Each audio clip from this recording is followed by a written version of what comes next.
नमस्कार दैनिक सवेरा टीवी देखने वाले सारे हल्का पोहा जिथे की ऑल इंडिया कांग्रेस कमेटी के सैकटरी जेडे राम कृष्ण ओझा जी जेडे ने वो उचेचे तौर के उत्ते हल्का पोहा विच पहुंचे हैं। जी संगठन सृजन जरा आयोजन जरा कांग्रेस पार्टी वालों किया जा रहा है और इस तो पहले भी जरा अध्यक्ष राहुल गांधी जी वालों जरा भारत जोड़ो जी है वो यात्रा भी कटी गई सी और संगठन को मजबूती प्रदान करने के लिए ये जरा उपराला कांग्रेस कमेटी वालों किया गया है वो साडे नाल इस वेले मौजूद हैं ऑल इंडिया कांग्रेस कमेटी के सैकटरी रामकृष्ण ओझा जी। आप उन्होंने गलबात करते हैं कि जरूरत जी है वो संगठन की मजबूती के लिए जरा वख-वख लीडर वालों जरा पंजाब भर के नहीं पूरे देश भर के जड़े है वो दौरे कटे जा रहे हैं। सर सब तो पहले बहुत बहुत स्वागत है दैनिक सवेरा टीवी के सर जरा संगठन सृजन अभियान है ਇਹਦਾ ਕੀ ਮੋਟੋ है और की जो सोच है कांग्रेस की जिन्होंने लेके देखिए संगठन सृजन अभियान वर्ष हमने इस बार चलाया। इस वर्ष ये पूरे साल में सिर्फ बिहार के बाद चुनाव नहीं है, ये पूरे वर्ष में हमारे पूरे देश के जिला अध्यक्षों का फिर नियुक्ति और एक संगठन सृजन की जो एक अभियान के अंतर्गत पॉलिसी है हमारी, उस पॉलिसी के अंतर्गत संगठन सृजन के माध्यम से हम जिला अध्यक्ष की नियुक्ति करने वाले हैं। उसी प्रायोजन के अंतर्गत हम यहाँ पर पंजाब में पठानकोट जिले में मेरी नियुक्ति की गई है और पूरे पंजाब में 29 जिला अध्यक्षों की नियुक्ति के लिए देश के जाने माने सारे नेता है, चाहे वो किसी राज्य का उप मुख्यमंत्री रहा हो, चाहे पूर्व मुख्यमंत्री रहा हो, चाहे विधानसभा के अध्यक्ष रहे हो, चाहे कई वरिष्ठ मंत्री रहे हो, केंद्रीय मंत्री रहे हो, लोकसभा के सांसद सदस्य रहे हो, ऐसे तो संगठन के बड़े पदाधिकारी रहे हो, ऐसे बड़े जवाबदारी संभाले हुए लोगों को राज्य की जिलों की जवाबदारी दी गई है। इसके अंतर्गत हम चाहते हैं कि ऐसा एक नेतृत्व जिले में आए जो संगठन को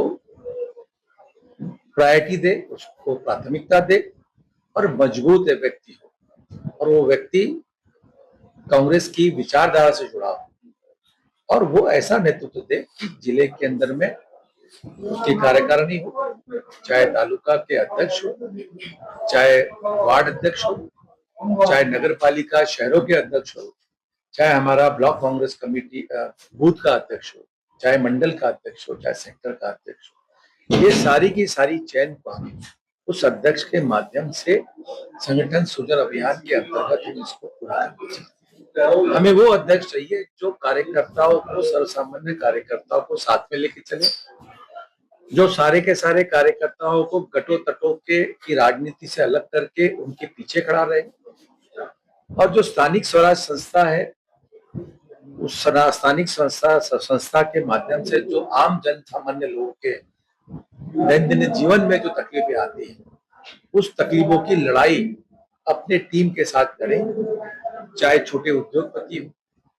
चाहे किसान हो, इन सारे के मुद्दों को लेकर उनकी लड़ाई सरकार के सामने लड़े। इस संगठन के लोगों को साथ में लेकर इस संगठन के अंदर में सभी वर्गों को, सभी धर्मों के लोग, चाहे महिला हो, चाहे युवा हो, चाहे बुजुर्ग हो, चाहे वरिष्ठ नेता हो, हमारा सभी को प्राधान्य दे, सर्व जाति के लोग समावित हो, जिनको हम गरीब तबके के लोग हैं, दलित हैं, ओबीसी के लोग हैं, जन सामान्य लोग हैं, जिन्हें मौका नहीं मिलता, जिनकी इच्छा है पार्टी में काम करने की, ऐसे लोगों को मौका देने का प्रयास इस संगठन सृजन के माध्यम से हम कर रहे हैं, ताकि जो बुनियादी सेवाएं कांग्रेस ने पिछले सालों में आजादी के बाद खड़ी की थी, चाहे जनता के लिए शिक्षा की व्यवस्था हो, चाहे किसानों के लिए भाखड़ा नंगल डैम जैसे डैम हो, नहरें हो, चाहे एजुकेशन के लिए बड़ी बड़ी स्कूलें हो, चाहे स्वास्थ्य सुविधाएं हो, चाहे छोटे गांवों में शहरों में ड्रेनेज की व्यवस्था हो, शुद्ध जल पीने की व्यवस्था हो, किसानों के लिए कृषि मंडी के माध्यम से उनको सब्सिडी देना हो, उनके नुकसान की भरपाई करना हो, उनकी एमएसपी का के थ्रू फायदा पहुंचाना हो, चाहे उनको बीज की व्यवस्था करना हो, चाहे किसानों के बच्चों को पढ़ाने की व्यवस्था हो, चाहे उनकी नौकरी की व्यवस्था हो, ये सारी की सारी अगर आप देखेंगे पिछले 70 साल में बुनियादी सेवाएं कांग्रेस ने इस आजादी के बाद खड़ी की। कुछ सरकारें ऐसी आई जिनका काम जनता की सेवा से कोई मतलब नहीं था, सिर्फ भ्रष्टाचार और अपने घर भरने का काम उन्होंने किया है, परिवारवाद को बढ़ावा दिया है। ये सारा का सारा जनता के ध्यान में है। हम चाहते हैं संगठन के माध्यम से वो जो बुनियादी सेवाएं का ध्वस्तीकरण हुआ है इस राज्य में पिछले 15-20 सालों में, उस ध्वस्तीकरण को पुनर्निर्माण करके बुनियादी सेवाएं स्थापित की जाए, ताकि जन सामान्य जो हमारा पंजाब का है, जो हमारे युवा है, जिनके लिए उनको खराब करने के लिए नशे की शुरुआत करती है, किसी को कोई सुनता नहीं है, आपस में जाति धर्म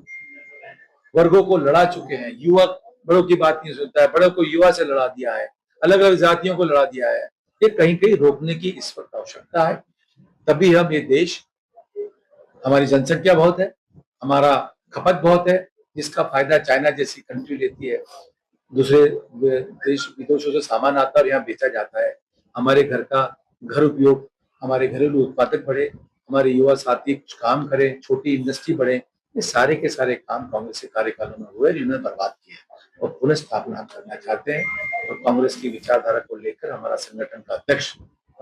मजबूत होगा, जिसकी सर्चिंग कर रहे हैं, जिसको तालुका अध्यक्ष से भी बात कर रहे हैं, कांग्रेस के प्रत्येक कार्यकर्ता से बात कर रहे हैं, नगर पालिका के लोगों से बात कर रहे हैं,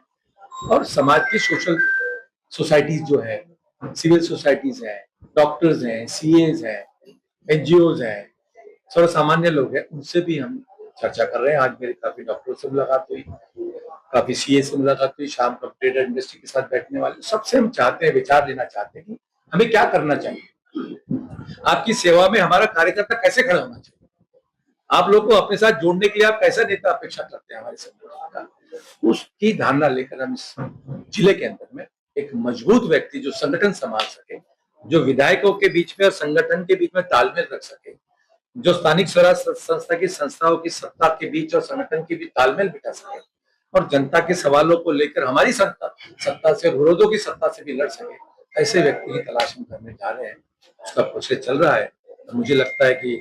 जल्द से जल्द इसी महीने के अंदर या अगले महीने के फर्स्ट वीक के अंदर उस व्यक्ति का हम जो भी शक्तिशाली व्यक्ति होगा इस क्षेत्र का, उसकी घोषणा करेंगे और मजबूती प्रदान करेंगे। सर एक आखिरी सवाल, जिस तरह मौजूदा हालात जो है ਤੁਹਾਡੇ ਸਾਹਮਣੇ ਹੈ, ਤੁਸੀਂ खुद भी आए हुए हो, और हल्का ਭੋਆ ਜਿਹੜਾ कि हड़ की चपेट ਦੇ ਵਿੱਚ ਸਭ ਨਾਲੋਂ ਜ਼ਿਆਦਾ ਆਇਆ, और ਮੌਜੂਦਾ ਸਰਕਾਰ ਵੱਲੋਂ ਜਿਹੜਾ ਆਰੋਪ ਲਗਾਏ ਜਾ ਰਹੇ ਹਨ ਕਿ ਪਿਛਲੀਆਂ ਸਰਕਾਰਾਂ ਦੇ ਵਿੱਚ ਇੱਥੇ ਮਾਈਨਿੰਗ ਦਾ ਪੂਰਾ ਬੋਲਬਾਲਾ ਸੀਗਾ, ਜਿਸ ਦੀ ਵਜ੍ਹਾ ਨਾਲ ਇਹ ਸਥਿਤੀ ਜਿਹੜੀ ਆ ਹਲਕਾ ਭੋਆ ਦੇ ਲੋਕਾਂ ਨੂੰ ਦੇਖਦੇ ਵੀ ਕਿਸ ਤਰ੍ਹਾਂ ਵੇਖਦੇ हैं? देखो, जो व्यक्ति दिन भर नशे विच रहता है, तो बात को किस सीरियस लेना, अगर जनता यहाँ की सीरियस ले रही है, मुझे लगता नहीं कितना सीरियस जनता ले रही है। रही बात माइनिंग की बात, इस देश में खुद के काम बताइए, 4 साल हो गए आपको सत्ता में, 3.5 साल, आपने क्या किया बताइए। आपके लोग माइनिंग कर रहे हैं, आपके लोग ट्रक चला रहे हैं, आप बड़ी बड़ी जगह हथिया रहे हो, आप जो लोग काम करते हैं, जिनकी जमीनें हैं, उनकी हथिया रहे हो, जबरदस्ती लोगों की जमीनें पे कब्जा कर रहे हो, युवाओं को रोजगार नहीं देके नशे की दुकानें सजा रहे हो, स्कूलें बंद कर रहे हो। अरे क्या कर रहे हैं, इस देश में हो क्या रहा है? उल्टा चोर उतवाल को डांटे, ये नहीं चलेगा। जनता खुले आंखों से देख रही है, और जनता जितना ताकत देना जानती है, और पंजाब की जनता है, ये ऐसा सबक सिखाएगी कि दिल्ली भी छोड़ के भागना पड़ेगा। तो जनता से, वो भी पंजाब की जनता से पंगा ना ले, सच्चाई बयां करे। हमारा नेता राहुल गांधी आकर सब बाढ़ पीड़ितों से मिलकर गया, और आपको पता है, यहाँ की जनता को पता है कि वो हिम्मत वाला नेता नदी के उस पार भी जाना चाहता है, उसे रोका गया है। इतना तो डर हमारे नेता से उनको है ही, कोई मुद्दे है नहीं उनके पास, तो दोषारोपण तो चलता रहेंगे, सत्ता के बैठे लोग सब दोषारोपण करते ही है, लेकिन असली जवाब आने वाले 1.5 साल के चुनाव में पंजाब की जनता, जिसका योगदान आजादी में भी रहा है, और यहाँ पे ये गुरु तेग बहादुर की, गुरु नानक जी की गुरुओं की धरती है, ये अत्याचार और यहाँ भ्रष्टाचार नहीं चलने देगी यहाँ की जनता, ये उस व्यक्ति ने समझ लेना चाहिए। किस तरह देखते हो कि कभी रंजीत साहब है और इस वक्त ਜਿਹੜਾ ਲੈਵਲ ਜਿਹੜਾ ਆ ਉਹ ਜੈਸੇ ਕਿ ਕਰ ਇਹਨਾਂ ਨੇ ਪਾਣੀ ਨਹੀਂ ਛੱਡਿਆ ਔਰ 26 ਤਰੀਕ ਨੂੰ ਇਹਨਾਂ ਨੇ ਯਕਦਮ ਪਾਣੀ ਛੱਡਿਆ ਬਿਨਾਂ ਕਿਸੇ ਅਲਰਟ ਤੋਂ ਕਿਹੜਾ ਦੇਖਦੇ ਹੋ ਕਿ ਇਹਨਾਂ ਨੇ ਕਿਹਾ ਕਿ ਆਪਾਂ ਜਿਹੜਾ ਵੀ ਦੋਸ਼ੀ ਪਾਇਆ ਜਾਂਦਾ ਉਹਦੇ ਵਿੱਚ ਉਹਨੂੰ ਸਜ਼ਾ ਦਿੱਤੀ ਜਾਵੇਗੀ ਕਾਂਗਰਸ ਇੱਥੇ ਕੀ ਸਟੈਂਡ ਲੈਂਦੀ देखिए, मेरा यहाँ आने का प्रयोजन है संगठन सृजन का। मैं ये समझता हूँ कि ये सारी सरकार की चाल है, बट इसका उचित जवाब हमारे कांग्रेस के यहाँ के नेता लोग देंगे। आप उनसे ये सवाल करें, लेकिन सत्ता का खेल है ये कि जनता जानती, मैंने आपको बता दिया है। अब मैं मेरे प्रक्रिया में हूँ, तो आप यहाँ आए, आपने मुझसे पूछा, मैंने सारे जवाब दिए हैं। तो हमारे जो राज्य के लोग हैं वो आप उचित रूप से इसका जवाब दे सकते हैं, और ये सारे सत्ता खेल होते रहते हैं, ऐसे धन्यवाद। ਸੋ ਜਿਸ ਤਰ੍ਹਾਂ ਕਿ AICC ਦੇ ਜਿਹੜੇ ਸੈਕਟਰੀ ਰਾਮ ਕ੍ਰਿਸ਼ਨ ਓਝਾ ਜੀ ਸੀਗੇ ਉਹ ਇਸ ਵੇਲੇ ਮੌਜੂਦ ਸਨ ਔਰ ਉਹਨਾਂ ਨੂੰ ਬਿਲਕੁਲ ਬੇਬਾਕ ਹੋ ਕੇ ਜਿਹੜਾ ਆ ਜਵਾਬ ਦਿੱਤੇ ਗਏ ਹਨ ਦੈਨਿਕ ਸਵੇਰਾ ਟੀਵੀ ਦੇ ਵੱਲੋਂ ਜਿਹੜੇ ਪੁੱਛੇ ਗਏ ਹਨ ਕਿ ਜਿੱਥੇ ਆਉਣ ਵਾਲੇ ਸਮੇਂ ਦੇ ਵਿੱਚ ਕਾਂਗਰਸ ਨੂੰ ਜਿਹੜੀ ਆ ਸੰਗਠਨ ਨੂੰ ਮਜ਼ਬੂਤੀ ਮਿਲੇਗੀ ਔਰ ਲੋਕ ਹੀ ਜਿਹੜੇ ਆ ਉਹ ਮੌਜੂਦਾ ਸਰਕਾਰ ਨੂੰ ਜਵਾਬ ਦੇਣਗੇ। ਹੋਰ ਅਪਡੇਟ ਲਈ ਸਾਡੇ ਨਾਲ ਜੁੜੇ ਰਹੋ, ਦੇਖਦੇ ਰਹੋ ਦੈਨਿਕ ਸਵੇਰਾ ਟੀਵੀ। ਮੈਨੂੰ ਦਿਓ ਇਜਾਜ਼ਤ, ਮੈਂ ਰਜੇਸ਼ ਕੁਮਾਰ ਹਲਕਾ ਪੂਆ ਦੇ ਪਿੰਡ ਸੋੜਾ ਤੋਂ ਦੈਨਿਕ ਸਵੇਰਾ ਟੀਵੀ ਲਈ ਖਾਸ